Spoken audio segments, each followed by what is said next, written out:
Good morning everyone, welcome back to my YouTube channel. आज की class में हम करेंगे NTPC GS practice set number second का हैंड रिटन नोट्स की फॉर्म में रिवीजन। अगर आप हमारे चैनल पर नए हैं तो चैनल को सब्सक्राइब जरूर करें ताकि डेली आपको ऐसी क्लास मिलती रहे।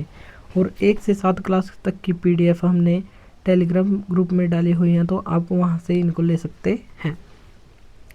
और इससे अगले वाली अगर लेना चाहें तो हमारे व्हाट्सएप नंबर पर कॉन्टैक्ट करें, जिसका लिंक वीडियो के डिस्क्रिप्शन बॉक्स में है।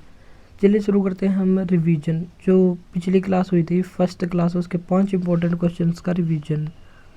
एम.एस. सुब्बुलक्ष्मी, इनको भारत रत्न कब दिया गया था? 1998 में। पट्टचित्र और सोरा, ये कहाँ की चित्रकला है? तो ये उड़ीसा की है। 3000 टांके या 3000 स्टिचेज, ये बुक लिखी है सुधा मूर्ति ने। और डॉलर बहू भी लिखी है। राष्ट्रपति की महाभियोग प्रक्रिया, ये हमने ली है अमेरिका के संविधान से, जो अनुच्छेद 61 में है। ब्रह्मांड का अध्ययन, ये कहलाता है कॉस्मोलॉजी। तो आज का फर्स्ट क्वेश्चन है छऊ। छऊ क्लासिकल डांस की कितनी शैलियाँ होती है? 3 शैलियाँ होती है। झारखंड में होती है सरायकेला छऊ, उड़ीसा में होती है मयूरभंज छऊ, और वेस्ट बंगाल में होती है पुरुलिया छऊ। और छऊ को इंटेंजिबल कल्चरल हेरिटेज में 2010 में शामिल किया गया था। इसी समय एक और डांस को शामिल किया गया था, उसका नाम बताना आपको। तो एक और डांस था जिसका नाम था कालबेलिया डांस, जिससे संबंधित है गुलाबो सपेरा। कलाकार कौन कौन से हैं? तो छऊ के कलाकार हैं मकर ध्वज दारोगा, गंभीर सिंह मुंडा, साधुचरण महतो, और एक है नेपाल चंद्र सूत्रधार। और इन सभी को 2024 में पद्मश्री अवार्ड दिया गया है। संस्कृति मंत्रालय के अनुसार 9वां क्लासिकल डांस ये है छऊ। और नाटक अकादमी के अनुसार 8 ही क्लासिकल डांस है। और क्लासिकल डांस जिनकी संख्या है 8, ये कौन कौन से हैं? तो साउथ ईस्ट में होता है ओडिसी। मणिपुरी डांस मणिपुर में होता है। नॉर्थ ईस्ट में होता है। नॉर्थ ईस्ट में 2 क्लासिकल डांस होते हैं, सत्रिया और मणिपुरी। कथकली, मोहिनी अट्टम और भरतनाट्यम, ये कथकली मोहिनी अट्टम ये दोनों केरल में होते हैं, और भरतनाट्यम तमिलनाडु में। सबसे पुराना यही है जो 2000 वर्ष पुराना है। सबसे नवीनतम है सत्रिया असम का, और ये सभी होते हैं साउथ इंडिया में। भरतनाट्यम को ही अग्नियट्टम और दासीअट्टम भी कहते हैं। और कुचिपुड़ी ये होता है आंध्र प्रदेश में, कृष्णा जिला कुचेलापुरम गाँव से इसकी उत्पत्ति मानी जाती है। और कथक उत्तर प्रदेश और राजस्थान में होता है, और ये नॉर्थ इंडिया का क्लासिकल डांस है। सत्रिया असम का क्लासिकल डांस है। और वैष्णव मठ में 2000 में इसकी शुरुआत हुई थी। फाउंडर श्रीमंत शंकर देव को माना जाता है। साउथ इंडिया के क्लासिकल डांस, इनकी संख्या है 4, 2 तो केरल में है, कथकली मोहिनीअट्टम, 1 तमिलनाडु में है भरतनाट्यम, और आंध्र प्रदेश में है कुचिपुड़ी। तो टोटल 4 साउथ इंडिया में क्लासिकल डांस हैं। उस्ताद मोही बहाउद्दीन डागर, इनका संबंध किससे है? तो इनका संबंध है रुद्रवीणा से। और सादिक अली खान और रसद अली, इनका भी संबंध है रुद्रवीणा से। बांसुरी से संबंधित कौन है? हरिप्रसाद चौरसिया, पन्नालाल घोष, वी कुंजमणि और राकेश चौरसिया, जिनको 2024 में ग्रैमी अवार्ड दिया गया था। मोहन वीणा का जनक, ये किनको माना जाता है? ये बताना आपको कमेंट बॉक्स में। और सितार से संबंधित है पंडित रविशंकर, और एल्बम था इनका West Meets East. Grammy award 1968 में दिया गया, पहले भारतीय बने। और भारत रत्न 1999 में दूसरे संगीतकार जिनको भारत रत्न दिया गया। और सितार से संबंधित और हैं अरविंदर कुमार शर्मा, और इनकी बेटी है अनुष्का शर्मा, अनुष्का शंकर, जो पंडित रविशंकर की बेटी है। 2023 में हरविंदर कुमार शर्मा को संगीत नाटक अकादमी अवार्ड दिया गया। तबला से संबंधित है जाकिर हुसैन, जिसको पद्म विभूषण 2023 में, 2024 में ग्रैमी अवार्ड, 1992 में कौन सा अवार्ड दिया गया ये बताना आपको कमेंट बॉक्स में। और 2024 में इनका निधन हो गया है। और इनके पिता का नाम है अल्लाह रखा खान। और किशन महाराज, ये भी है तबला से संबंधित है। और हैं जैसे बोस और घोष, विजय घाटे, संदीप दास और उदय मजूमदार, ये सभी तबला से संबंधित होंगे। अल्लाह रखा खान की बेटी ये है अन्नपूर्णा देवी, जिनका संबंध है सूर बहार वाद्ययंत्र से। एमनेस्टी इंटरनेशनल, इसकी स्थापना हुई थी मई 1961 में लंदन में। OPEC organisation of petroleum export countries, 1960 में स्थापना हुई थी, वियना ऑस्ट्रिया में इसका मुख्यालय स्थित है। IMF इंटरनेशनल मॉनेटरी फंड 1944 के ब्रेटन वुड्स सम्मेलन में वर्ल्ड बैंक और IMF दोनों की स्थापना हुई थी, इसलिए इनको जुड़वा बहन कहते हैं और दोनों का ही मुख्यालय वाशिंगटन DC अमेरिका में स्थित है। WHO वर्ल्ड हेल्थ ऑर्गेनाइजेशन, इसकी स्थापना हुई 7 अप्रैल 1948 को, हेडक्वार्टर जिनेवा में है। UNDP United Nation development programme, headquarter New York में। यूनिसेफ, इसका भी मुख्यालय न्यूयॉर्क में। ILO WTO WMO विश्व मौसम विज्ञान संगठन और अंकटाड, इन सभी का मुख्यालय है जिनेवा में स्थित। UNFCCC, इसका मुख्यालय वोन जर्मनी में। UNEP United Nation environment programme, Nairobi Kenya में 5 जून 1972 को स्थापना हुई थी। यूनेस्को का मुख्यालय है पेरिस में। UNO, इसका मुख्यालय न्यूयॉर्क और इसके 5 अंगों का मुख्यालय यहीं पर है, लेकिन 6वां अंग है इंटरनेशनल कोर्ट, जिसका मुख्यालय द हेग नीदरलैंड में है। Next 4th question, SAC space application centre, ये कहाँ पर है? तो ये अहमदाबाद गुजरात में है। 1972 में इसका गठन किया गया था। इसरो का गठन किया गया था। इंडियन स्पेस रिसर्च ऑर्गेनाइजेशन 15 अगस्त 1969 को, बेंगलुरु में इसका मुख्यालय और हेड वी नारायणन है। DRDO 1 जनवरी 1958 को दिल्ली में इसका हेडक्वार्टर है। अध्यक्ष समीर कामत है और बलसिम मूलम विज्ञान में इसका ध्येय वाक्य है। पहले अध्यक्ष दौलत कोठारी है। परमाणु ऊर्जा आयोग AEC एटॉमिक एनर्जी कमीशन 1948 में बना था और इसका हेडक्वार्टर कहाँ पर है?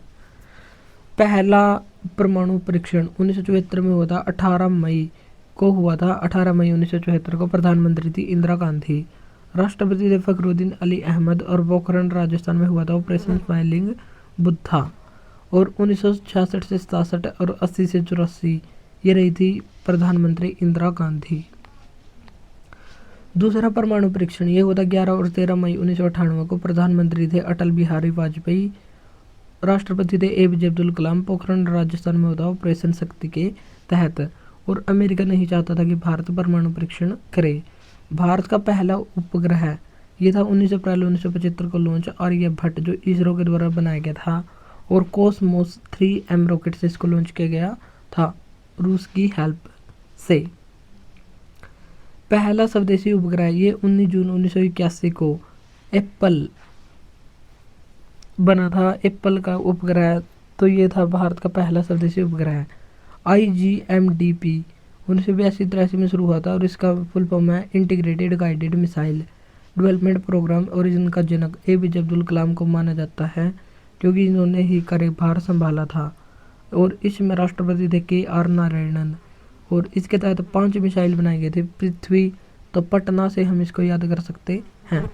पृथ्वी, अग्नि, त्रिशूल, नाग और आकाश मिसाइल, तो ये 5 मिसाइल यहाँ पर बनाई गई थे।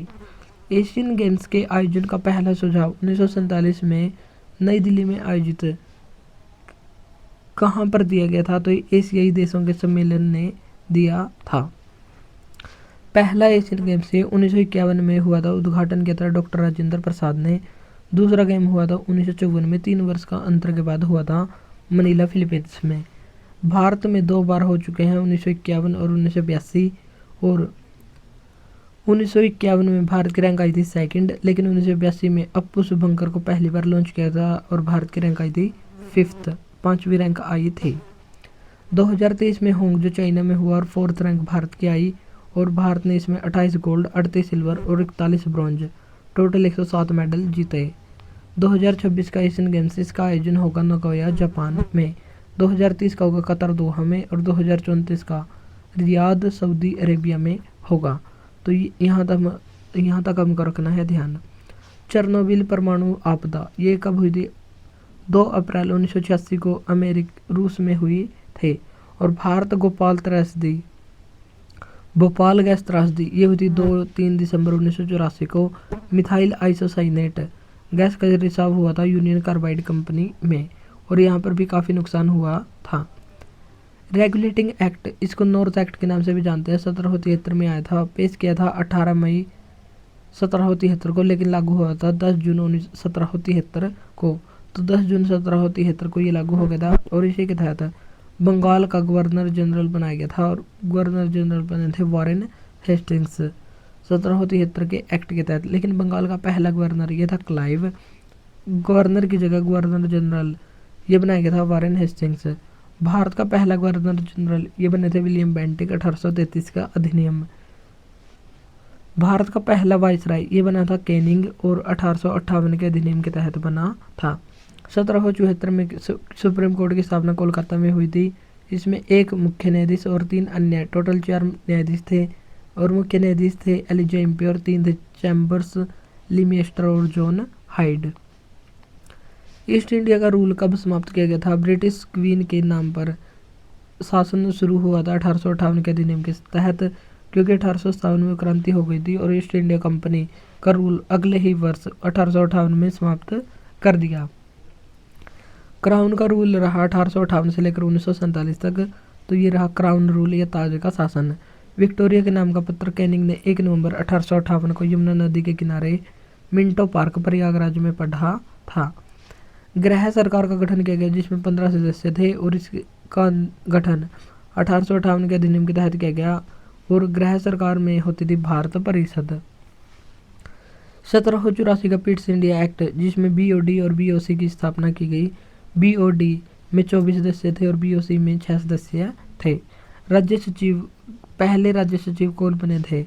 ये बने थे स्टेनली और दूसरे बने चार्ल्स वुड, जो वुड डिस्पैच लेकर आए थे जिसको आधुनिक शिक्षा का मैग्ना कार्टा भी कहते हैं। भारत परिषद खत्म कब हुई थी? 1935 के अधिनियम से और राज्य सचिव पद समाप्त ये होता 1947 के अधिनियम से। क्रिप्स मिशन भारत कब आया था? 1942 में। 1939 से 45 तक हुआ था दूसरा विश्व युद्ध और लिनलिथ को भारत का वाइसराय था और भारतीयों का सहयोग लेने के लिए ये मिशन आया था, लेकिन असफल रहा क्योंकि भारतीय अपना संविधान बनाने की मांग कर रहे थे। मार्ले मिंटो एक्ट ये आया 1909 में। राज्य सचिव था मार्ले और मिंटो इस समय था वाइसराय। गवर्नर जनरल की कार्य परिषद ने भारत भी इसमें शामिल हो गया और पहले भारतीय एसपी ये सत्येंद्र प्रसाद सिन्हा बने थे। हिंदू मुसलमानों के बीच खाई पैदा की गई और सांप्रदायिक निर्वाचन का जनक इसी अधिनियम को माना जाता है। केंद्रीय विधान परिषद में सदस्यों की संख्या 16 से बढ़ाकर 60 कर दी गई थी। महाराष्ट्र और गुजरात का गठन ये कब हुआ था? 1960 में। महाराष्ट्र मराठी भाषा के आधार पर, गुजरात गुजराती भाषा के आधार पर नए राज्य बने। राज्य पुनर्गठन आयोग ये 1953 में बना था फजल अली की अध्यक्षता में, लेकिन इसने अपनी रिपोर्ट दी थी 1955 में। 1956 में इसको स्वीकार किया गया था और इसके तहत 14 राज्य और 6 यूटी बनाए गए थे। 2 अन्य सदस्य भी थे इसके, के.एम. पणिक्कर और हृदयनाथ कुंजरू। भाषाई आधार पर गठित भारत का पहला राज्य यह था आंध्र प्रदेश, जो तेलुगु भाषा के आधार पर 1953 में गठित हुआ था। एक व्यक्ति थे पोट्टू श्री रामालू, जो 58 दिन भूखा प्यासा रहा और बाद में इसकी मृत्यु हो गई और इसके मरने के तुरंत बाद ही आंध्र प्रदेश राज्य का गठन कर दिया गया और आंध्र प्रदेश से ही अलग हुआ है तेलंगाना, जो 29वां राज्य बना है। 2 जून 2014 को ये अलग हुआ। 12वां क्वेश्चन है 21 जनवरी 1972 को मेघालय राज्य का गठन हुआ था और मेघालय के साथ साथ त्रिपुरा और मणिपुर का भी गठन हुआ था। गोवा का गठन हुआ था 30 मई 1987 को। अरुणाचल जिसे पहले कहते थे नेफा, नॉर्थ ईस्ट फ्रंटियर एजेंसी, और एक था मिजोरम, इन दोनों का गठन 20 फरवरी 1987 को हुआ था। सिक्किम राज्य का भारत में विलय ये हुआ था 16 मई 1975 को अनुच्छेद 2 के तहत। अनुच्छेद 3 के तहत राज्य का नाम और सीमा में परिवर्तन करना हो और भारत में जैसे 3 राज्य बने थे CUJ, तो C से छत्तीसगढ़, U से हो गया उत्तराखंड, J से हो गया झारखंड। छत्तीसगढ़ 1 नवंबर 2000 को मध्य प्रदेश से अलग हुआ। उत्तराखंड 9 नवंबर सन 2000 को उत्तर प्रदेश से अलग हुआ और झारखंड 15 नवंबर 2000 को बिहार से अलग हुआ। 15 नवंबर को राष्ट्रीय जनजाति गौरव दिवस, जो बिरसा मुंडा का जन्म दिवस है, इसको भी मनाते हैं। और 2006 में उत्तराखंड का नाम उत्तरांचल हो गया था। तो 2006 में इसका उत्तरांचल नाम था, लेकिन 2006 से ही इसका नाम कर दिया गया उत्तराखंड। अनुच्छेद 4 इसमें 2 व 4 अनुच्छेद को संविधान संशोधन नहीं माना जाएगा, ऐसा इसमें प्रावधान किया गया है। नागालैंड राज्य की स्थापना 1 दिसंबर 1963 को हुई थी। जम्मू कश्मीर और लद्दाख ये यूटी बने थे 31 अक्टूबर 2019 को। रानी पद्मिनी का संबंध कहाँ से है? तो इसका संबंध चित्तौड़ से। ये हिस्ट्री का क्वेश्चन है और ये क्वेश्चन है दिल्ली सल्तनत में खिलजी वंश का। तो रानी पद्मिनी इन्होंने 16,000 महारानियों के साथ जौहर किया था। और चित्तौड़गढ़ अभियान ये अलाउद्दीन खिलजी का 1303 का अभियान माना जाता है। यहाँ पर अलाउद्दीन खिलजी ने 1303 में आक्रमण किया और चित्तौड़गढ़ का नाम बदलकर खिजराबाद यहीं पर किया था। यहाँ पर चित्तौड़गढ़ के राजा ये थे राणा रतन सिंह। और ऐसा कहा जाता है कि रानी पद्मिनी काफ़ी सुंदर थी और उसके लिए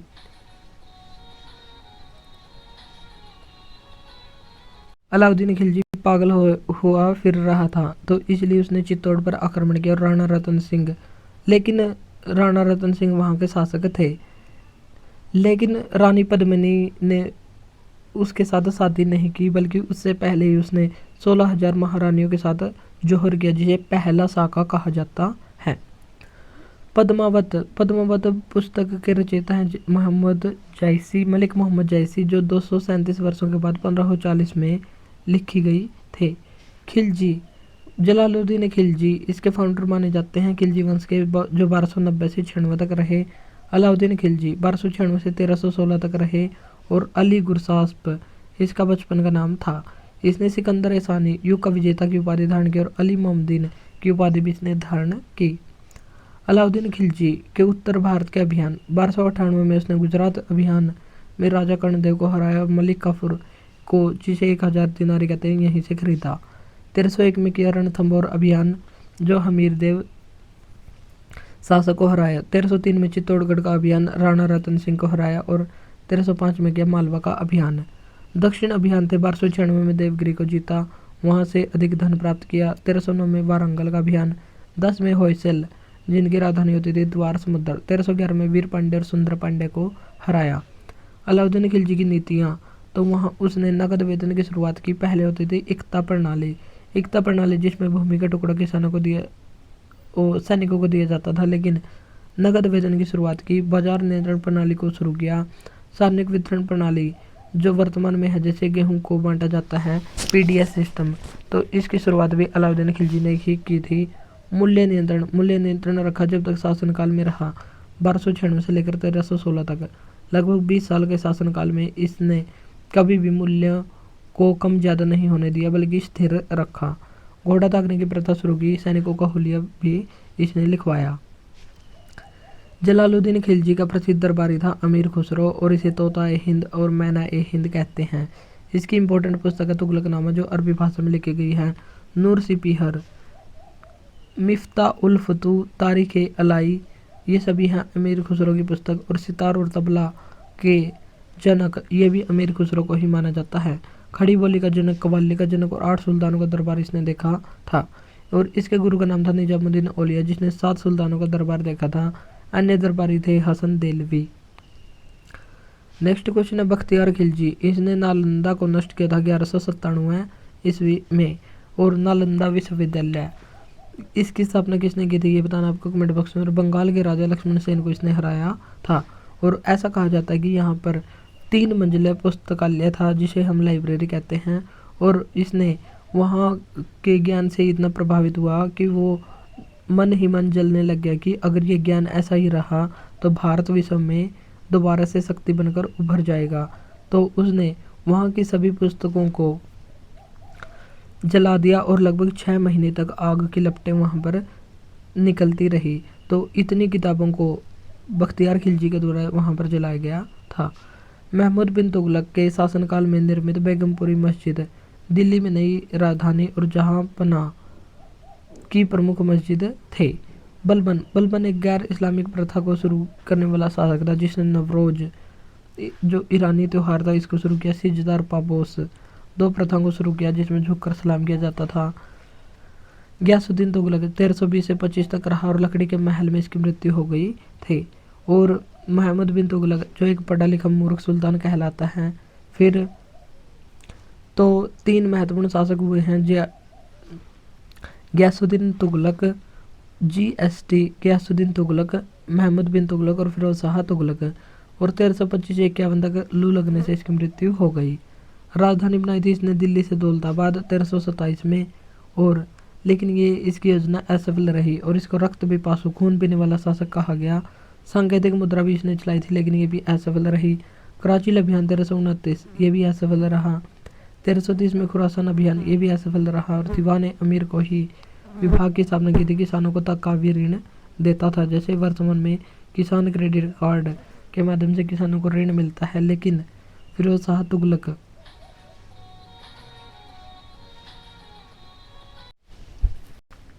फिरोज शाह तुगलक ने इसको समाप्त कर दिया था। नेक्स्ट क्वेश्चन है, इब्न बतूता भारत में कब आया था? तो ये 1333 में आया था। मोरक्को यात्री था और मोरक्को की राजधानी है रबात। इसने एक पुस्तक लिखी थी रेहला, जो अरबी भाषा की पुस्तक है। दिल्ली के काजी मोहम्मद बिन तुगलक ने इसको बनाया था। काजी का मतलब होता है न्याय प्रमुख। 1342 में इसको चाइना का राजदूत बनाकर वहां पर भेजा गया था। तुगलक कन्नड़ नाटक, इसके रचयिता कौन है? गिरीश कर्नाड हैं। और नागमंडला ये 1966 में लिखा गया था और महमूद बिन तुगलक के समय शासन पर ये आधारित है। अभिज्ञान शाकुंतलम का इंग्लिश ट्रांसलेशन, ये 1789 में विलियम जोन्स की एक सोसाइटी थी, एशियाटिक सोसाइटी ऑफ बंगाल, इसके द्वारा किया गया था। और अभिज्ञान शाकुंतलम कालिदास की इंपॉर्टेंट पुस्तक है। भारतीय ग्रंथों को अंग्रेजी में ट्रांसलेशन करने के लिए इसका गठन किया गया था। वेद व्यास ने लिखा है महाभारत। और वाल्मीकि ने लिखा है रामायण का इंग्लिश ट्रांसलेशन ये RTH ग्रिफिथ ने करवाया। महाभारत का इंग्लिश ट्रांसलेशन की सारी मोहन गांगुली ने। पंचतंत्र, जो विष्णु शर्मा इसके राइटर हैं, थॉमस नॉर्थ ने इसका इंग्लिश ट्रांसलेशन करवाया। चंद्र ग्रहण पूर्णिमा के अवसर पर होता है और ये सूर्य चंद्रमा के बीच में पृथ्वी जब आ जाती है तब होता है चंद्र ग्रहण। सूर्य ग्रहण होता है सूर्य और पृथ्वी के बीच जब चंद्रमा आ जाता है। हेली धूमकेतु को कौन से साल में पृथ्वी के आसपास क्षेत्र में लौटने की उम्मीद है? तो ये 2061 में लौटने की उम्मीद है। इसकी खोज हुई थी 1758 में। 75-76 वर्षों में ये दिखता है। लास्ट टाइम ये 1986 में दिखा था। पृथ्वी के विपरीत सूर्य की परिक्रमा करता है।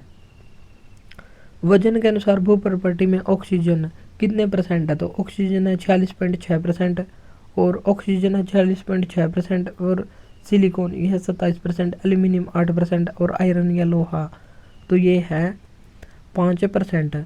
मानव शरीर में तत्व सबसे ज़्यादा मिलती है ऑक्सीजन, फिर होता है कार्बन, हाइड्रोकार्बन, हाइड्रोजन और फिर मिलता है नाइट्रोजन। वायुमंडल में 78% nitrogen gas, 21% oxygen gas, 0.93% argon, 0.03% ये होती है कार्बन डाइऑक्साइड गैस। हमारे सौरमंडल का सबसे छोटा ग्रह ये कौन सा? बुध ग्रह। और सबसे बड़ा है बृहस्पति ग्रह। सबसे गर्म ग्रह ये होता है शुक्र और पृथ्वी की बहन, इसे भी शुक्र ही कहते हैं और ये आयरन ऑक्साइड से निर्मित होता है। शुक्र का नाम ये रोमन देवी वीनस के नाम पर रखा गया है। और जो हमारे वायुमंडल में या हमारे सौरमंडल में 8 ग्रह हैं तो 8 सबसे पहला है बुध, शुक्र, पृथ्वी, मंगल और मंगल के बाद एक है एस्ट्रॉइड बेल्ट। और एस्ट्रॉइड बेल्ट से जो बाहर की ओर है इनको कहते हैं गैसीय प्लैनेट, जोवियन प्लैनेट या बाह्य ग्रह इनको कहते हैं। और इससे पहले वालों को ठोस या सॉलिड और आंतरिक ग्रह इनको कहते हैं। पृथ्वी का द्रव्यमान कितना है? 6 × 10⁻24 किलोग्राम है। पृथ्वी की त्रिज्या है 6371 किलोमीटर और पृथ्वी का ध्रुवीय व्यास ये है 12713 किलोमीटर और विषुवतीय व्यास ये भी है 12756 किलोमीटर। पृथ्वी की आकृति ये है जियोड या ओब्लेट स्प्रेड शेप, ये इसकी पृथ्वी की आकृति है। उत्पादन के 4 कारक कौन कौन से होते हैं? भूमि, श्रम, पूंजी और उद्यमिता, ये 4 प्रमुख कारक होते हैं उत्पादन के। और औसत उत्पादन ये कुल उत्पादन के बटे में श्रम या लेबर, तो ये होता है औसत उत्पादन। The general theory of employment, interest and money 1986 ये पुस्तक किसने लिखी थी? J.M. कीन्स के द्वारा लिखी गई थी। एडम स्मिथ जिनको अर्थशास्त्र का जनक कहा जाता है, वेल्थ ऑफ नेशंस पुस्तक 1776 में लिखी थी। और थ्योरी ऑफ मॉरल सेंटिमेंट्स ये लिखी थी इन्होंने 1759 में। जिस बाजार में स्पर्धा की कमी हो उसे कहते हैं मोनोपोली या एकाधिकार। और सार्वजनिक का मतलब होता है 51% भागीदारी सरकार की और निजी 49% भागीदारी, 49% तक भागीदारी अगर सरकार की हो और 51% भागीदारी निजी की हो तो उसे कहते हैं निजी। औपनिवेशिक भारत की भारतीय आबादी की लगभग 85% भाग अर्थव्यवस्था के किस क्षेत्र में है? तो ये है कृषि में निर्भर। प्राथमिक क्षेत्र होता है कृषि, पशुपालन, वानिकी, मत्स्य पालन। द्वितीयक में शामिल होता है विनिर्माण, तृतीयक में सेवा, संचार, परिवहन और एजुकेशन। और जीडीपी में सर्वाधिक योगदान तृतीयक क्षेत्र का है, लेकिन सभी अधिकतर लोग शामिल हैं प्राथमिक क्षेत्र में। पेरिस ओलंपिक 2024, इसमें आधिकारिक नारा क्या था? Games wide open. 33वां ओलंपिक, इसकी थीम थी लेट्स मूव एंड सेलिब्रेट। शुभंकर का नाम था फ्रीज टोपी। इंडिया की रैंक रही 71। भारत ने इसमें 0 गोल्ड, 1 सिल्वर और 5 ब्रॉन्ज मेडल जीते। और टोक्यो ओलंपिक में भारत की रैंक रही थी 48वीं और भारत ने इसमें 1 2 का 4, 1 गोल्ड, 2 सिल्वर और 4 ब्रॉन्ज मेडल जीते थे। राष्ट्रीय खेल कब शुरू हुए थे? 38वां राष्ट्रीय खेल का उद्घाटन प्रधानमंत्री मोदी के द्वारा किया गया। उत्तराखंड में 26 जनवरी से 13 फरवरी के बीच इसका आयोजन हुआ था। शुभंकर का नाम था मौली पक्षी। थीम रखी गई थी हरित खेल। मोटो था इसका संकल्प से शिखर। मसाल का नाम रखा गया था तेजस्विनी। और इसमें टॉप स्थान सेना ने हासिल किया 68 गोल्ड के साथ और टोटल 121 मेडल जीते। दूसरा स्थान महाराष्ट्र का 54 गोल्ड। तीसरा स्थान हरियाणा का 48 गोल्ड के साथ। नेशनल गेम्स, इनकी शुरुआत हुई थी 1924 में लाहौर में और भारतीय ओलंपिक खेल इनको कहा जाता था, लेकिन 1940 में बम्बई ग्रीष्मकालीन राष्ट्रीय खेल का आयोजन किया गया और 1985 में आधुनिक राष्ट्रीय खेलों का आयोजन किया गया। तो 1940 के बम्बई ओलंपिक से इनको राष्ट्रीय खेल कहा जाना शुरू किया गया। पहले इनको कहा जाता था भारतीय ओलंपिक खेल। बाना कह योजना, ये कहाँ पर शुरू हुई है? मिजोरम में। किसानों और उद्यमियों को समर्थन देने के लिए शुरू हुई है। एनटीआर भरोसा पेंशन योजना, ये आंध्र प्रदेश में। गृह आधार योजना, ये गोवा में शुरू हुई है। भारत की कौन सी महिला बॉक्सर तेलंगाना पुलिस में डीएसपी पद पर अपॉइंट है? तो यह निकत जरीन, और इन्होंने विश्व चैंपियनशिप में गोल्ड मेडल 2022-23 में जीता था। और मैरीकॉम 2012 लंदन ओलंपिक में ब्रॉन्ज मेडल जीता था। लवलीना बोरगोहन टोक्यो में ब्रॉन्ज मेडल जीता था और असम की पहली ओलंपिक पदक विजेता यही है। मोहम्मद सिराज, ये क्रिकेटर हैं और डीएसपी पद पर हैं तेलंगाना में। आज का प्रश्न है, दीप्ति शर्मा को उत्तर प्रदेश सरकार के द्वारा डीएसपी बनाया गया है, तो ये किस खेल से संबंधित है? तो ये बताना आपको कमेंट बॉक्स में। और यदि हमारी आज की क्लास जो हमने 27 मिनट में कंप्लीट की है, तो आज के लिए इतना ही। मिलते हैं नेक्स्ट वीडियो में। Thank you.